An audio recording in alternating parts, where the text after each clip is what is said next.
Hi, it's Dre Griggs with Obsidian Wisdom. Most people worry about money, so we created the Wisdometric framework to help people eradicate financial stress, generate a passive income, and build a prosperous retirement strategy. We are fiduciary advisors who combine comprehensive financial advice with retirement planning and generational wealth management. Today, we will be discussing our proverb of the day, and on this Wisdom Wednesday, we'll be talking about it is better to light a candle than to curse the darkness. So, this is actually a discussion that really just encompasses this idea of problem solving. In our society, problem solvers are always rewarded. I would call it the Inventors Mindset. And I talk about that really in my book, The Champion of Change. But really, it discusses okay, you have two choices in life. You either have the choice of, this life is happening to me or life is happening for me. And so, if life is happening for you, then every time you see an opportunity or a challenge or a problem, then you would say, okay, what can I do to make this better? And another way you could think of it is if I'm having this problem, then it's most likely that other people are having this problem. And most businesses are designed around solving other problems and other issues. The larger the problem that you solve, the larger the reward that society will give you for solving the problem. So for example, Amazon, as we know, controls the majority of sales on the internet, and that's because they were solving multiple problems. They were solving the problem of finding certain items. They were solving the problem of shipping because shipping was kind of all over the place as far as the price that people were paying for shipping. And now it's been kind of streamlined. They have a set price. They were solving the problem of how long it took you to get items, where they were promising 2-day delivery for almost everything. And then they started working that into even same-day delivery. So they were solving multiple problems along the logistics and the supply chain and the consumer needs aspect of things, and they've been rewarded very handsomely. When it comes to other problems, even if you are solving the smallest problem, you're still going to be rewarded economically. But then the question becomes, how big of a problem or how big of a reward. So if your entry level job, then the problem that you're solving maybe, right, someone's working at a grocery store or a fast food chain. Well, then the problem that they're solving ends up being a little bit smaller. So then they get compensated a little bit less, right? Where people are solving a hunger problem for like an immediate meal. And you're helping a smaller group of people, right? The immediate relationship where you're either helping people ring their items up or you're helping people take their stuff out to their car if it's a grocery store. Maybe you're helping people find the item on the shelf, or you're the person that stocks the shelf. If you're at a restaurant, or if you're, like a cook or something, well, then again, you're solving the immediate problem.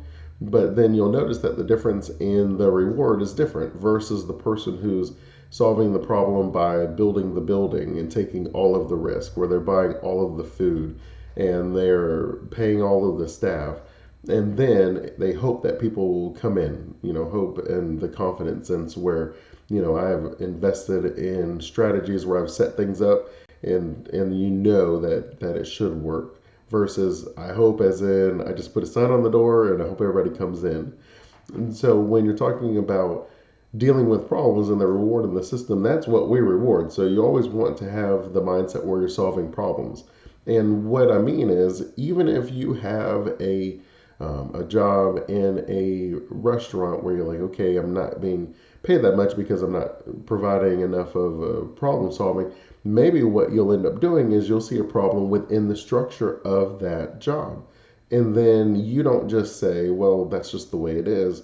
But you say, okay, what can I do to make it better and easier for me to do my job on a daily basis? And so if you are someone who is constantly seeking to solve problems throughout your general interactions, then society is going to reward you. It always does. And so you want to have that where you're not just saying, okay, well, there's a problem, so I'm going to curse the darkness, but instead you're saying, well, let me see if I can light a candle. Let me see if I can make this better, if I can improve this, if I can change this slightly for me. Because the most valuable thing that you have on this earth is hands down going to be your time. Right? It's often right said you don't cast your pearls before swine. I tell my kids all the time that the pearls is your time. You don't just give your time to anybody for any need and anything, that you cherish that. That's very valuable. So if there is something that you can do that is casting a light on an issue that someone has within regards to time, well, that ends up generating and helping in a large number of people. Well, then you're changing really the game when it comes to different solutions that you can provide to the world, where you're going to make it a better place for everyone.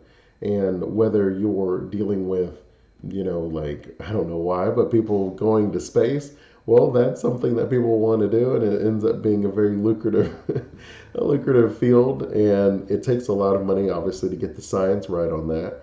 But once you get there, then people are going to they're going to want to travel. People are dealing with trying to learn something new and experience things. So maybe you would help on the education aspect. And if you see a problem in your community, I encourage you to solve it. If you're saying, look, there's no healthy eating options for 50 miles, well, then I think that that's a good opportunity for you to say, well, maybe we can light that candle in this darkness and provide that solution. And your community will be healthier, and they will reward you for it, because if you are noticing that, then they're noticing that too. And I'll close on this, where I remember when I was a kid, right? Like, we would go to Dairy Queen, and the Dairy Queen was probably like a 40-minute drive. But my parents, they would take us out periodically, and it was just the best time ever. I just love eating Dairy Queen. Well, what ended up happening is I just remember thinking, like, I'm gonna build a Dairy Queen like much closer to my house. Like, this is gonna be a great idea. Driving 40 minutes is ridiculous, right? Like, I wasn't cursing the darkness that it was a 40-minute drive. I was thinking about the solution. Well, now in today's society, there is a lot more access and availability, where I'm watching, 8-year-old kids go on Shark Tank and get millions of dollars for their business, and they're getting them on shelves and things like that. I wasn't aware of that. Like, that was not something that I knew was possible for me. So I was waiting until I turned 18. And as you would imagine, before I turned 18, someone had built a Dairy Queen right there in the middle of the area that I was thinking of. And I just was like, oh, there's my Dairy Queen. My parents were like, oh, that was the Dairy Queen you were going to make. And it's still here to this day. So, I mean, it's like 20 years in, I don't know. But it's been around for decades, and it's very successful. And it was just, that was something that my mind always was like, I really want to go to Dairy Queen, and it's so far away, so we don't get to go a lot. And wouldn't it be cool if we could build a Dairy Queen like right down the street? And so someone else obviously thought the same thing as well. But you'll find that it makes dealing with I would say, the setbacks or the challenges in your life much more manageable, when you're not cursing just the darkness, but you're also thinking and spending enough time on the solution. If you're lighting candles in the darkness, then it ultimately ends up being something that helps you feel empowered, where you're like, okay, well, I used to feel like, like I mentioned at the beginning, where life was happening, to me, but now it's like life is happening for me. Each of these challenges are opportunities for me to improve not only my life, but the lives of many others around me. And there's just this drive for purpose that we all have. And I think that if you're spending that time, lighting the darkness, that you will feel good both internally, but also with the people that you'll be surrounded by externally, just because you have that different mindset shift. Always thankful for our time together. If you have any comments or thoughts on how this proverb relates to you, what you think about it, share them in the comments below. I'm always listening, and I'll be responding to them for you. If you are looking for retirement planning and solutions, and you're thinking, like, I would just like to kind of figure out things, maybe even do it on your own, I give you the entire Wisdometric framework. All you have to do is go to obsidianwisdom.com/training, and there you will find exactly how the Wisdometric framework works, and how you can eradicate financial stress, generate a passive income, and build a prosperous retirement strategy. Until next time, Wisdomites, remember, asking wisdom is asking the right question to allow yourself to get the right answers.